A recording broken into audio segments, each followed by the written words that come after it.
수험생 여러분 안녕하십니까? 행정학이 공무원 시험 과목으로 어떤 특징을 갖고 있고 여러분들은 2017년도에 공무원 시험에 합격하기 위해서 행정학을 어떻게 공부해야 되는지를 간결하게 설명하고자 하는 겁니다. 행정이라는 과목이 수험행정학이죠. 학문을 위한 행정학은 아닙니다.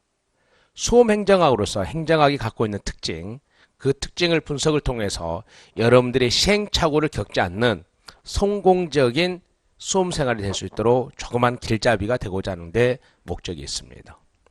먼저 공무원 행정학의 분석이죠. 그러니까 수험행정학이라는 뜻입니다. 학문으로서 행정학이 아니라 시험 과목으로서 행정학의 특징이라는 겁니다. 그러면 공무원 행정학이죠. 여러분 봅시다. 국어, 영어, 국사를 시험 봅니다. 국어, 영어, 국사는 여러분들이 아주 익숙한 과목이에요. 익숙한 과목이기 때문에 어떻게 공부를 해야 되는지를 그나마 좀 알죠. 근데 행정학은 대부분의 수험생들이 공무원 시험을 하면서 처음 접하는 과목이 되는 겁니다. 그래서 가장 수험생이 겪는 행정학의 가장 큰 특징이 익숙하지 않다는 겁니다. 익숙하지 않다. 하지만 효자 과목입니다. 익숙하지 않는데 왜 효자 과목이냐는 거죠. 익숙하지 않는데 왜 효자 과목이냐. 익숙하지 않다는 것은 어떤 의미냐면 처음 접하는 용어가 너무 많아요. 너무 많은데 변형을 안 시키는 거예요. 익숙하지 않는 과목은 시험에서 변형을 시키지 않습니다. 국어나 국사 같은 것은 굉장히 익숙한 과목이기 때문에 어렵게 변형이 됩니다. 하지만 행정학 같이 익숙하지 않는 과목은 변형을 시키지 않습니다. 단지 익숙해질 때까지가 시간이 걸리는 거예요. 근데 어떤 의미에서 또 효자 과목이냐는 거죠. 여러분들은 지금까지 살아온 과정이 있습니다. 초등학교, 중학교, 고등학교 또는 대학교 또는 고등학교까지 어떤 과정이 있는데 그 과정에서 상당히 긴 기간이죠. 그러면 국어, 영어, 국사 같은 과목은 뭐예요? 그 살아온 과정에서 지금까지 과정에서 얼마나 공부했느냐 이게 출발선상을 다르게 만들어요. 열심히 한 사람과 열심히 하지 않는 사람 간에 출발선상이 동일하다? 그건 거짓말이잖아요. 영어 공부 열심히 한 사람은 출발선상이 쫙 앞에 있습니다. 영어 공부를 전혀 안 한 사람은 출발선상이 마이너스 200m예요. 하지만 행정학은 누구에든 간에 똑같은 거의 대부분의 동등한 자격이 주어지거든요. 대부분의 수험생들이 행정학을 접하지 않았기 때문입니다. 그래서 똑같은 출발선상이 똑같다는 겁니다. 그리고 변형이 안 되기 때문에 이걸 효자 과목이라 그럽니다. 두 번째는 전 공무원에서 필수 및 공통 선택 과목입니다. 그러니까 우리가 7급에 준하는 시험 있죠. 경찰 간부, 소방 간부, 그리고 7급 시험 문제는 전부 다 행정학이 필수입니다. 두 번째, 9급에 준하는 시험 문제에서도 군무원 9급 같은 데는 행정학이 전부 다 필수입니다. 필수죠. 그리고 아울러서 뭐예요? 9급 시험 문제에서는 공통 선택 과목입니다. 행정학은 모든 직렬에 전부 다 적용될 수 있는 공통 선택 과목이죠. 그래서 행정학을 선택함으로써 공무원이 선택할 수 있는 공무원의 영역이 아주 넓다는 겁니다. 이런 장점이 있죠. 그 다음에 시간과의 싸움에서 승리할 수 있는 과목이거든요. 공무원 시험은 최대 난적은 시간입니다. 제한된 시간에 모든 과목의 문제를 동시에 풀어야 돼요. 그러니까 이 동일한 시간, 그러니까 1분에 한 문제를 주는데 이 어학이 들어있어요. 공무원 시험 문제는. 영어나 국어 같은 어학이 들어있기 때문에 이게 지문이 길어요.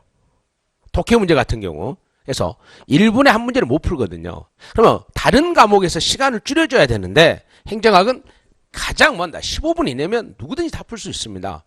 심지어 어떤 학생들은 뭐 10분 이내에 푼다 그러는데 그래도 최소한 12, 3분은 풀어야 되죠. 너무 시간을 단축해버리면 실수하기 때문에 이 정도는 반드시 좀 시간을 들여서 하는 거죠. 시간에서 굉장히 유리한 과목입니다. 이런 이제 시험 과목으로서 행정학의 특징이 있습니다. 그러면 도제 행정학은 이렇게 구성되거든요. 한번 봅시다. 먼저 구급공무원의 출제 비중부터 보겠습니다. 행정학의 수험서의 순서가 어떻게 되어 있냐면 총론과 그 다음에 정책, 조직, 인사, 재무, 지식정보화 사회, 우리가 흔히 말하는 전자정부 파트입니다. 관리론, 책임과 통제죠. 행정의 책임을 물어야 되죠. 지방행정이 이렇게 되어 있는데 결국은 이건 16년도에 작년도 국가직 구급, 지방직 구급, 서울시 구급의 출제 비중이에요. 통계적으로 보시면 이렇게 되는 거죠. 이렇게 되어 있는데 결국 뭐예요? 결국 모든 영역에서 출제는 되거든요. 물론 비중은 차이가 있습니다. 수업도 어떻게 하느냐? 이 출제 비중에 맞게끔 시간을 투입해서 수업을 하거든요. 이랬죠? 다 나오죠? 그러면 작년도 16년도 7급 시험 문제도 똑같습니다. 거의 비중은 거의 같다고 보시면 돼요. 거의 비중이 같죠. 차이점 뭘까요? 난이도가 좀 다르다는 거죠. 9급에 비해서 7급의 난이도가 더 어렵습니다. 난이도가 차이가 있지 출제되는 영역은 같아요. 같은 영역에서 7급이 좀 더 어렵게 낸다는 거. 이 정도의 차이가 있습니다. 그러면 이렇게 이제 우리가 출제 경향도 이제 분석했죠. 그러면 이건 16년도에만 적용되는 거 아니에요. 뭐 16년도는 다른 연도하고 무슨 특정한 이슈가 있었던 그런 것도 아니죠. 일반적으로 이런 비중으로 출제가 된다는 겁니다. 9급이든 7급이든. 그러면 출제 경향을 한번 봅시다. 기준을 2016년도로 잡았지만 일반적인 출제 경향이 이런다는 거죠. 우리가 뭔가를 계획하고 그걸 준비할 때는 반드시 뭐한다? 상황 분석이 돼야 되거든요. 출제가 어떻게 된다는 걸 분석을 통해서 시험 공부를 해야 되는 거죠. 그러면 첫 번째, 출제 경향 분석에서 기출문제 분석은 아무리 강조해도 지나치지 않습니다. 봅시다. 우리가 7급이나 9급이나 전부 다 이치 문제를 보거든요. 여기에서 기존에 출제됐던 문제, 방금 전에 우리가 무엇을 다뤘냐면 익숙하지 않지만 변형이 안 된다 그랬죠. 익숙하지 않지만 변형이 안 됩니다.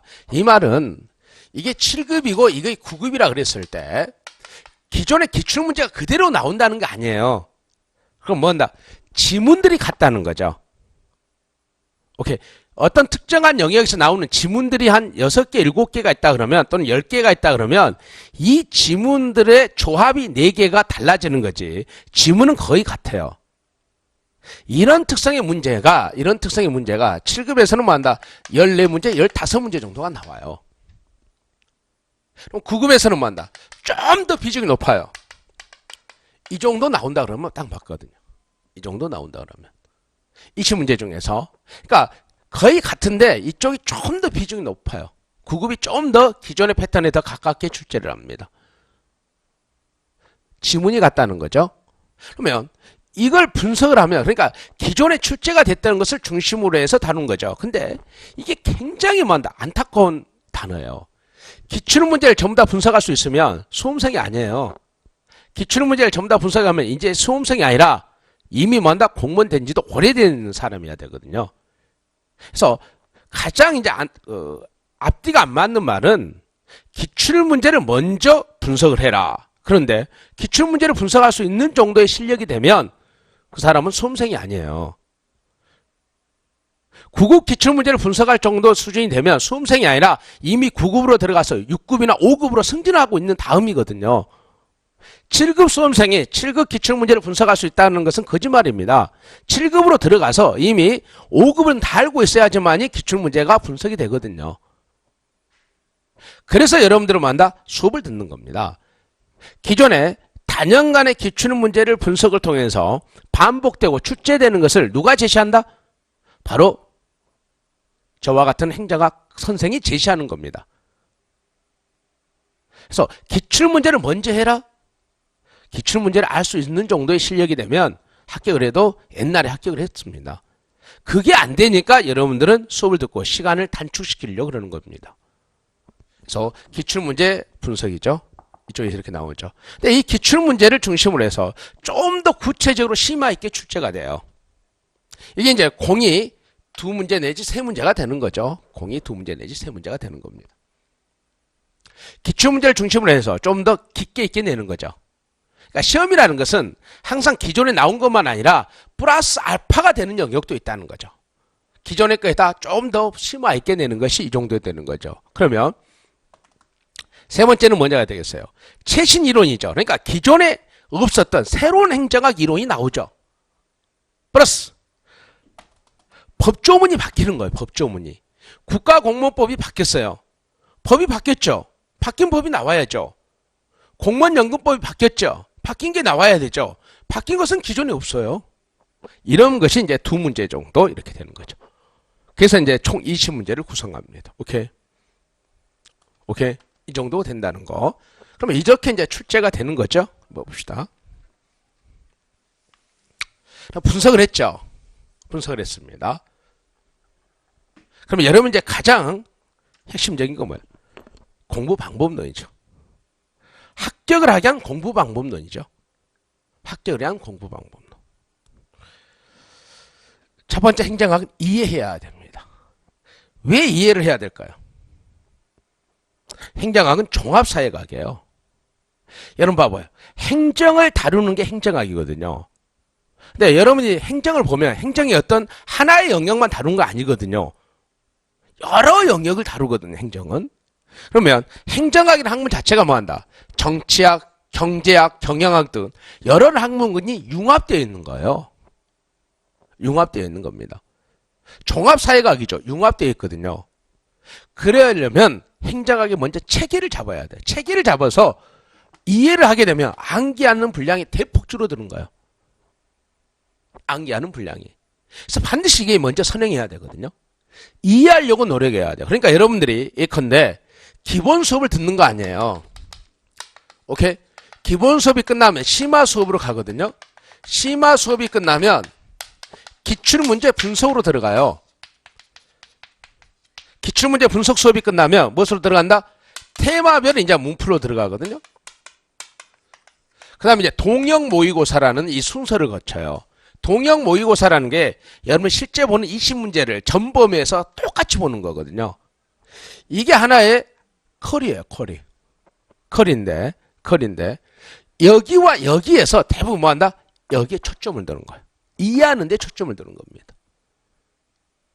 이걸 해야지 변형된 문제에도 쉽게 접근하거든요. 오케이. 그 다음 외워야 될 것도 대폭적으로 줄어듭니다. 그 다음 이제 봅시다. 두 번째 하는 것이 출제 키워드별로 빈출되는 기출문제 지문을 정리해야 됩니다. 출제 키워드가 있어요. 예를 들어 민영화다. 그러면 민영화에 대해서 나오는 출제 키워드별 지문들이 있어요. 매번 나오는 지문들. 신국정관리론이다. 이러면 신국정관리론에서 나온 매번 뭐한다? 키워드들이 있단 말이에요.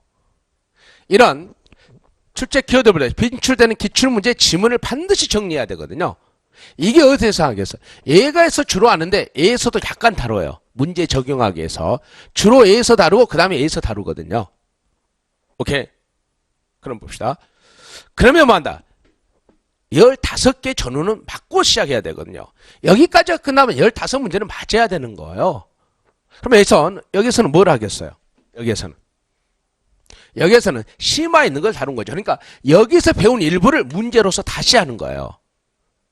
여기서 다룬 것을 기출문제 분석을 해서 다시 정리를 하는 거고, 그 다음 여기서 배운 것 중에서 심화 있는 걸 여기서 같이 다시 배우기도 하죠. 물론 여기와 여기는 기본적으로 나오는 것도 전부 다 포함시켜서 플러스 알파로 배우는 겁니다.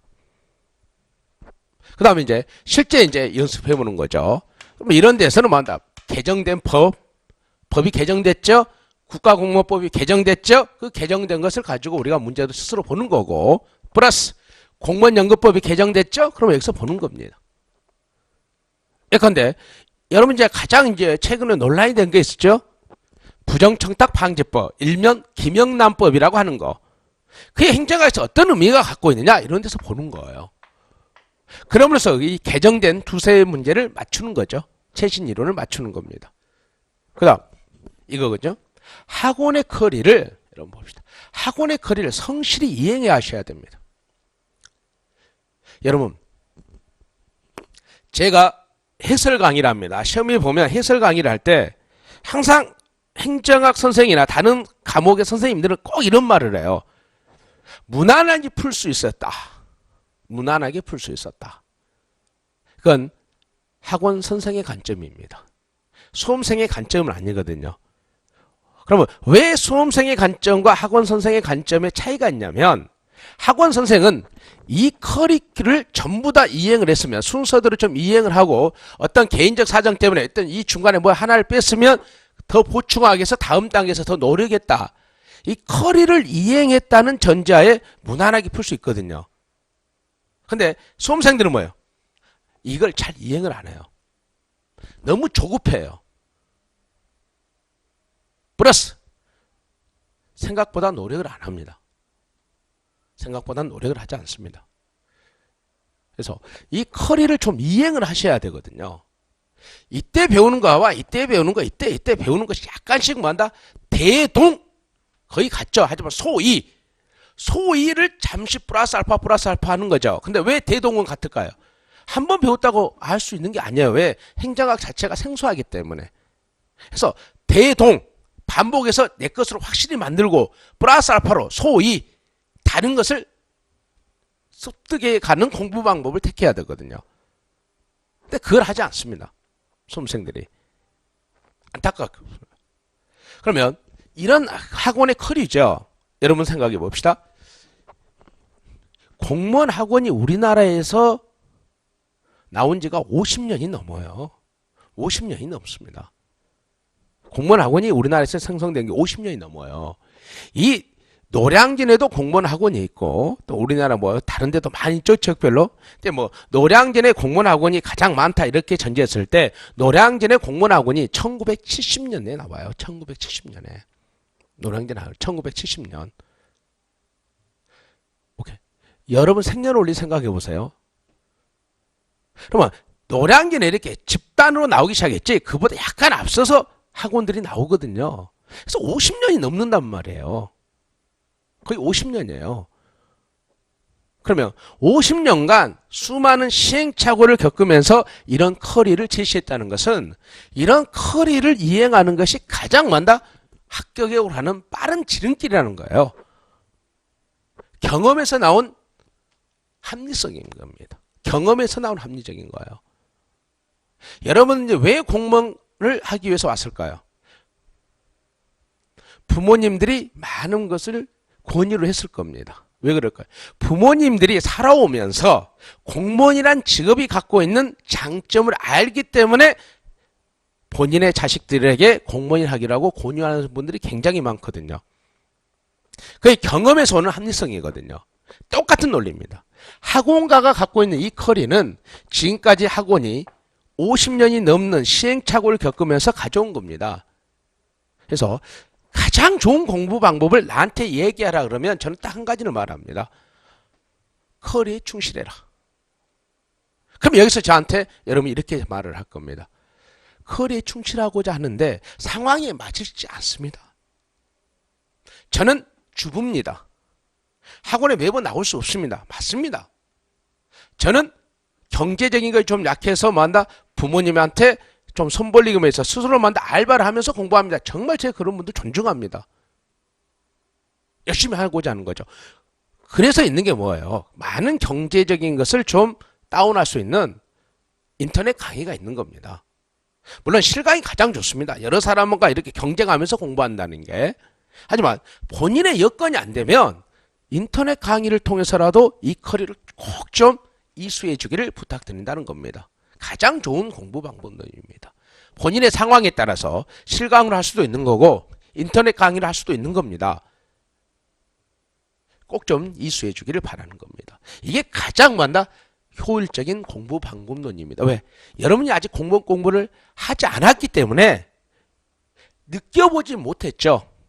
어떻게 시행착오를 겪어보지 않았죠.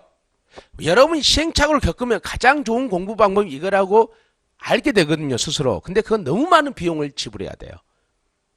시간이라는 비용, 경제적인 비용을 지불해야 되기 때문에 그것을 최소화시킬 수 있는 것이 이미 앞에서 50년 가까이 시행착오를 겪으면서 해놓은 이 학원의 커리큘럼을 따라서 좀 상황에 맞게끔 열심히 해주시는 게 아마 가장 좋은 공부 방법론이 될 겁니다.